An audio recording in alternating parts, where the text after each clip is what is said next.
Welcome to the Iteration Point. I'm Michael Atkins. There's an idea that career success means climbing a ladder, working at one company and moving up over time. But what if the future of work looks completely different? What if the most resilient career isn't a ladder at all, but a portfolio? My guest today is Shara Karasic, and she's been working on the internet since the 90s. She's built a portfolio career, doing about 5 different things at once, each one enriching the others. Through her career, she's seen a lot of changes, and now she's watching AI reshape everything again. A piece of advice she offers: if you're in a corporate job that doesn't let you learn AI, there's an opportunity cost, and you may be falling behind.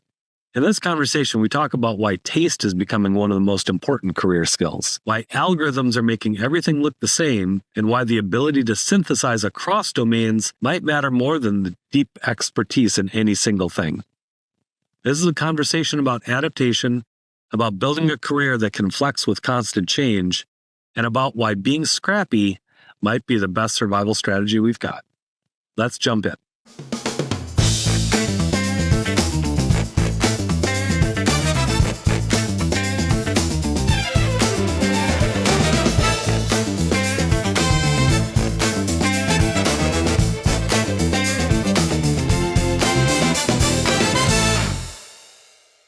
I'd like to welcome Shara to the podcast. Thank you for joining me today at the Iteration Point. And Shara, if you could introduce yourself to the audience, I'm excited to talk to you. Great.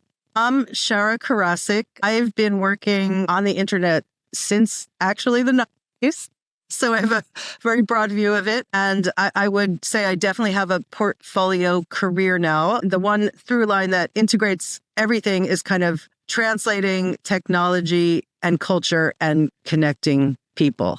But I'm working on a variety of things in the past few years. Yeah. So when you say a portfolio career, that's really, what do you mean by that? What's a portfolio career mean to you? So it literally means that I'm doing about 5 different things. Yeah. And at first, I was kind of, just doing what was easy and in front of me and was an obvious fit for me. But now I look at it like each thing I'm doing really enriches the other. So, for example, I advise startups in Ghana. So I'm working with the startup called EXO, which is an AI financial assistant. So, getting very deep into Gen Z culture in Africa. And then also AI and, have tested out chatbots and creating my own chatbot. I taught myself Dialogflow, etc. And then in the last few months, started a company for AI education for non-technical people. So we are having a workshop next week. And so all of the AI learning I did for the startup is playing into that. And now I'm taking some of my new learnings with vibe coding and all that back into the startup and my work with our new CTO. So it's very interesting how it plays into each other. Right. So instead of like one specific defined role at a company, you're leveraging your knowledge and expertise and learnings as you're working through with these new technologies and applying them in various ways, right, to the next problem that you're seeing or the next opportunity. How's that working out in terms of your satisfaction, your compensation? How is that all kind of tied together compared to what many people would consider standard job, where you just go to your job and you do your job and you go home at the end of the day? Contrast that for me a little bit. So I honestly feel that for me, it's a much better personality fit to work on more than one thing. Honestly, get bored working on just one thing, but also I'm a synthesizer. I have that kind of personality where I'm always naturally working across domains. And in some corporate environments, that's discouraged or you're stepping on someone else's territory. And I always like to look at the big picture. So with a portfolio career, I can not only apply learnings from different domains, I can work on different things that I feel like they all play into each other and help each other. And in fact, the way I got into the internet in the first place was I was traveling. I wasn't sure what I wanted to do. So I would do temp jobs in San Francisco. And I worked for a tax attorney who was kind of an early internet person. And he would bring me into his office and show me Netscape. And we look at the 20 sites that were up. And so he wanted to do one of the first attorney websites. So I helped him with it. And I wrote a tax fairy tale for his website and drew a picture of a tax prophet. and he had some guys do the HTML. And then he handed me some instructions for HTML. And he said, you should learn this. You'll make more money. And I bought a book, Learn HTML in a Week. And then I did. And then my next job was for the first kids site called Cyber Kids. And so being open and looking at different opportunities and open to learning got me into this in the first place. Yeah. Now it seems like that the economy is shifting in such a dramatic way that maybe we're going to see a lot more people having to be scrappy, right? Like you have to try and do new things and reinvent yourself a little bit, learn the new technologies, right? With AI, like what can we do as an individual to bring more value to the world around us? Create new tools, whatever it is, right? Like see a need, go make that tool. And it seems like that's kind of a aspect of having a portfolio career that maybe really will resonate with people. Yes. And I mean, I have to mention that I forget where I read this recently, but there's an opportunity cost now to being in a corporate job that doesn't let you learn AI. You know, for the last 6 months or so, I've been diving into various AI tools, Cursor and Claude Code, looking into OpenClaw. And yeah, it takes some time to kind of figure out all of the tools and the landscape, the tools for promoting your business, doing websites, GEO. I mean, there's just a lot of learning. And so anyone who's not doing that now is going to be behind. So it's kind of risky to have certain full-time jobs if they're not the right one. I could see that. Yeah. Similar to you. I've been working on Claude Code as the avenue for app creation and doing some vibe coding myself. That's a really good point, though. And we've both been in the situation where you're working for a corporate organization and you're putting everything into it. And at the end of the day, the last thing you want to do is spend another couple hours looking at a screen and your brain is already wiped out because you put all of your mental energy into fixing other people's problems, right? That are useful. And I can be really passionate about the problems that I'm solving at my job too. But it's just an opportunity cost to do this stuff that wouldn't otherwise have the time and capacity for. Yeah, and I remember having a 6 a.m. meeting that was to prep for a 7 a.m. meeting 2 days from that 6 a.m. meeting. And yeah, so my brain would be fried at the end of the day. I wanted to write my memoir and all this, and I couldn't do it. And so I also think an important thing about a portfolio career and having creative interests is the idea of taste. So Paul Graham and others, there's a whole article in the New Yorker about how taste is becoming one of the most important aspects of a career because AI can do everything else, basically. Yeah. You can't cultivate a taste by following an algorithm. I don't know if you've read the book Filter World, but it talks about how all our tastes are getting really narrowed through algorithms. And so if you look on Instagram, pictures of cafes all around the world now kind of look the same. They have a white wall and they have plants and a wooden counter, which is nice, but they all look the same. It's fine, right? It's the same thing with like the millennial gray housing stock that, you know, if I go to open houses around town, yeah, all the houses that they were building were in gray tones and it's fine, but it's boring, right? Like there's no individuality there. And I think that what you're saying, right? Is that there's that narrowing that is happening because the algorithms are bringing certain images and certain fashions essentially into the spotlight, and it's ignoring all the other stuff that's out there that's actually probably more interesting. Right. And having a portfolio career and a portfolio life, because not all of the pieces are career. Yeah. I feel like helps to improve taste. So time spent going to museums, reading real books, knowing history, recognizing patterns, and not just following whatever's on Instagram or TikTok, but developing your own taste through an active life and doing a lot of different things, understanding different cultures and cultural differences, etc. Yeah, it's a Renaissance approach to living, right? Like being that artist that was also the inventor and scientist and the author and all those kind of various skills that make us well-rounded human beings. It's pretty myopic without that, right? If you're very focused on your little sphere and you block out the stuff that's outside of that, better or for worse, that reinforcement of those that bubble, right? It does not broaden our thinking. It doesn't broaden our horizons. Yes. It doesn't get you out in the world and experience different cultures and understand that the uniqueness that exists, and also that we're all people, right? And there's a commonality that you don't necessarily get that way. Yes. And since you brought that up, so one of the things I do as part of my portfolio career is digital strategy for a nonprofit called Tomorrow's Women. And they bring together Palestinian and Israeli young women to meet each other, learn leadership skills, learn each other's stories. And I wouldn't have been able to do that if I still had a full-time job. And so one of the things that's wonderful is being able to add meaning to your life besides just making money. I mean, after a benefit we had in Santa Fe in September, the young women were all in the kitchen, kind of cleaning up, putting food away. And then they were blasting music from their various cultures and dancing together. And I videoed their feet because a lot of them had to be kind of private about what they were doing. Sure. But it gives you hope when you realize there are pockets of people who are trying to connect across all of this division. I agree. I love that. That's so powerful, because if you're just looking at a bunch of feet dancing, right?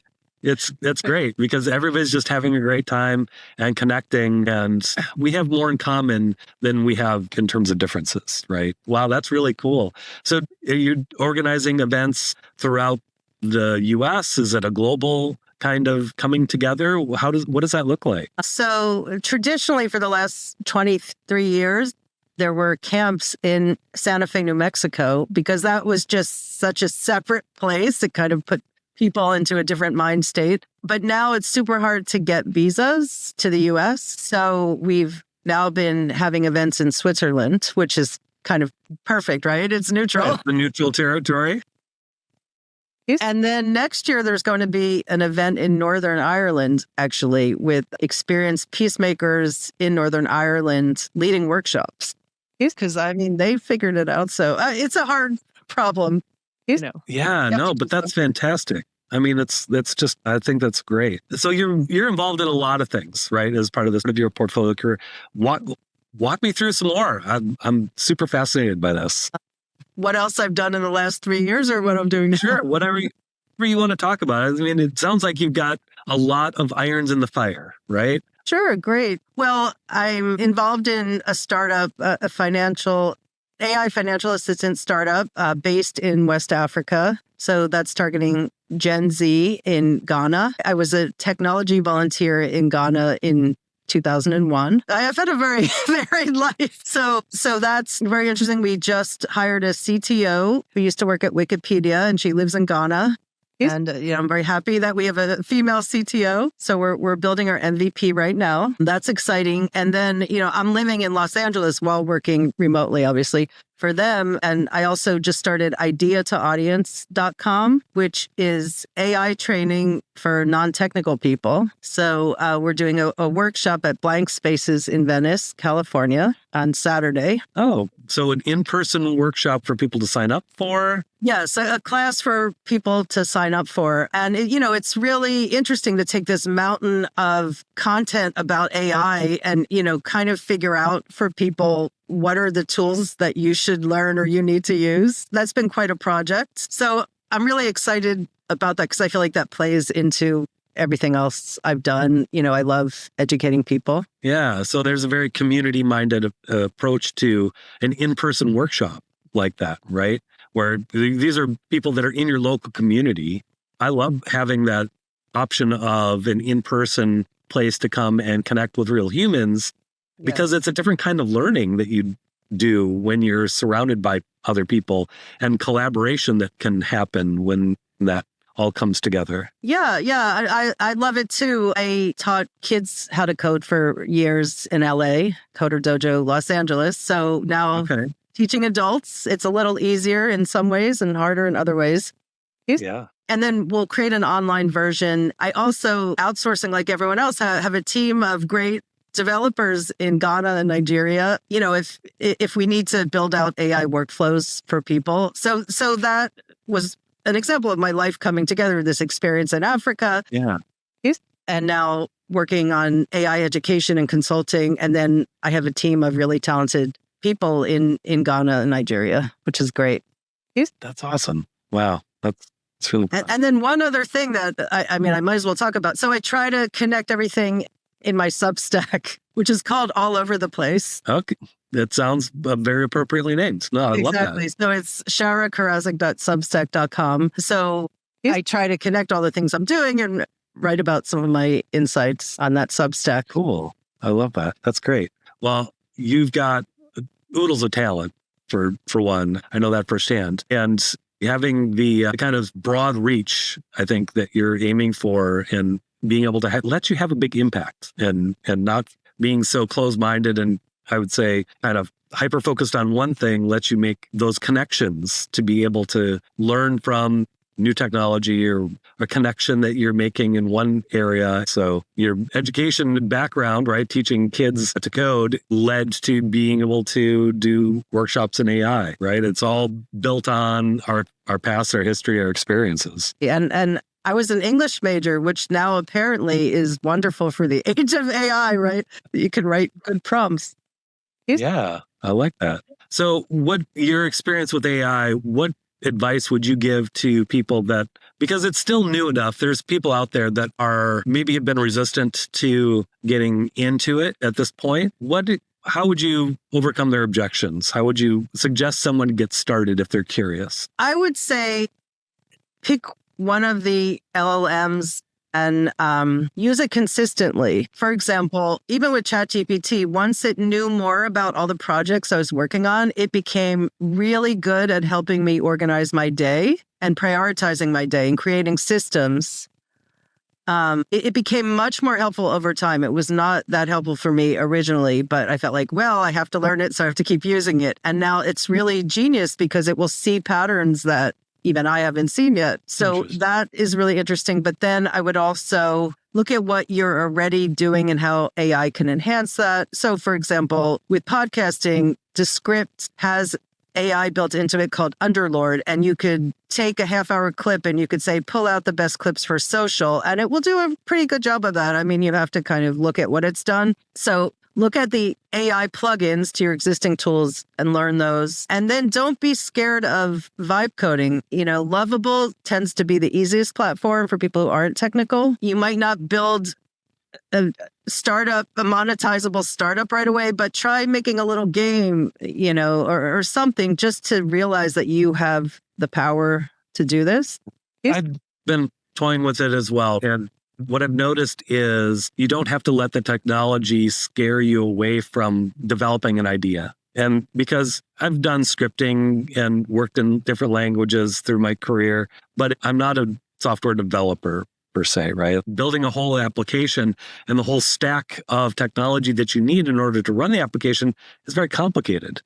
Yes. So the AI coding, vibe coding revolution that we're seeing, I think, is simplifying that so you can get your creative vision to a point where you're at least prototyping it. Yes. Right. And then at the point where you have something in your hands where you can play with it, that's when it's really exciting. Right. And you could potentially then go get investment to go build it out and scale it up and make it into something more market based at that point. Yeah. And one suggestion that my son, who's getting his master's in computer science right now at Johns Hopkins, he said to me when I was talking about vibe coding an MVP for EXO, and he said, Mom, start with Figma Make. So I went into Figma Make, and I'm telling you, less than 10 minutes, I had a wonderful mobile prototype that looks really good. So I can show investors or people at a conference, I can quickly show them that before we have our actual MVP. Right. But the hardest thing was to actually figure out how to import our logo. It was somehow weirdly complicated, but everything else was amazing. And people see it. They kind of understand our concept.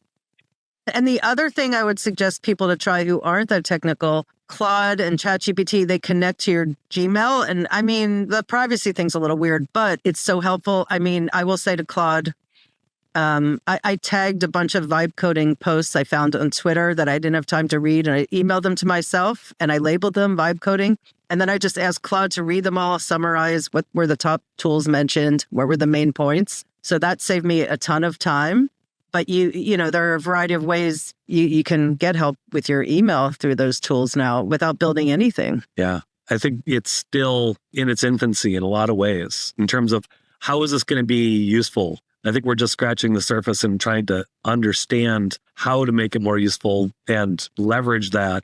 I think there's a lot of potential for good. I'd like to get your perspective on what this might do to, that could potentially be some negative implications. We're certainly seeing a lot of layoffs, and part of that's attributed to AI. I think that probably some of these companies will regret letting go such a large portion of their workforce. That's one really obviously negative effect. And for someone like me who's seen a lot of these cycles and been in the industry for a long time, then I feel like, okay, well, then I have to become an expert and hold the reins instead of just being swept away by it. I have to be one of those people who does a lot of different things so I can cultivate taste and discretion to create really good AI products.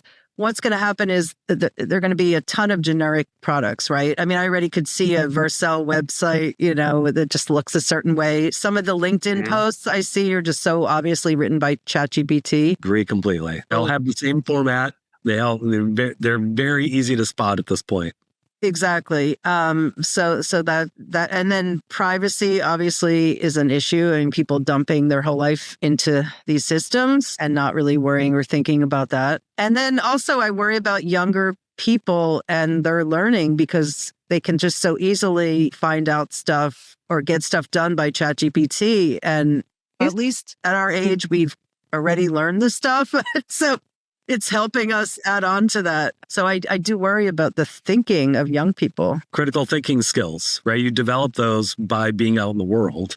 But that being said, I mean, the time AI saves. So for example, in my vibe coding project that I did recently, there was literally an extra bracket. And that was the kind of stuff that I hated about programming. It just seemed like such a waste of time for me. So the fact that now AI can QA itself and find the missing bracket and a human doesn't have to do that, I mean, that's really freeing. It's true. Yeah, you're right. Because I've been in those situations as well. And it'll take you an hour combing through the code, looking for the outliers and trying to understand where you went wrong. I was just checking out this book, Flux by April Rinn. She lives in Portland, but she talks basically about how change is inevitable and we all need to have portfolio careers, and to sort of be in the forefront of change instead of letting it gobsmack us. I mean, I think in general, those of us who understand the overarching concepts, the details are going to keep changing. But if we understand more of the systems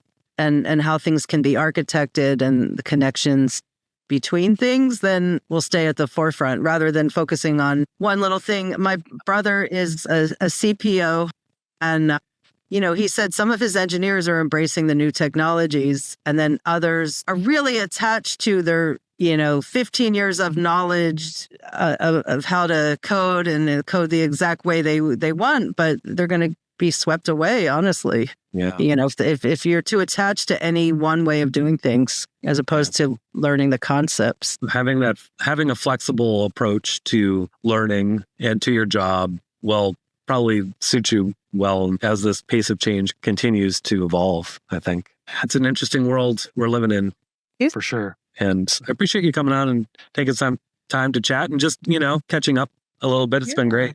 It's wonderful. Thank you, Michael. This has been great. Shara is working on several things right now, and the best way to connect with her is through her Substack at sharakarasic.substack.com. That's sort of her central hub. One thing Shara said that really resonated. Paul Graham and others have written about how taste is becoming one of the most important career assets because AI can do everything else, but you can't cultivate taste by following an algorithm. The ability to synthesize across different domains, to see connections that others miss, to develop genuine taste rather than algorithmic taste, these might be the things that keep us relevant as AI handles more and more of the technical work. Shara also mentioned a book called Flux by April Rinn about how change is inevitable and we all need portfolio careers. We need to be at the forefront of change rather than letting it gobsmack us.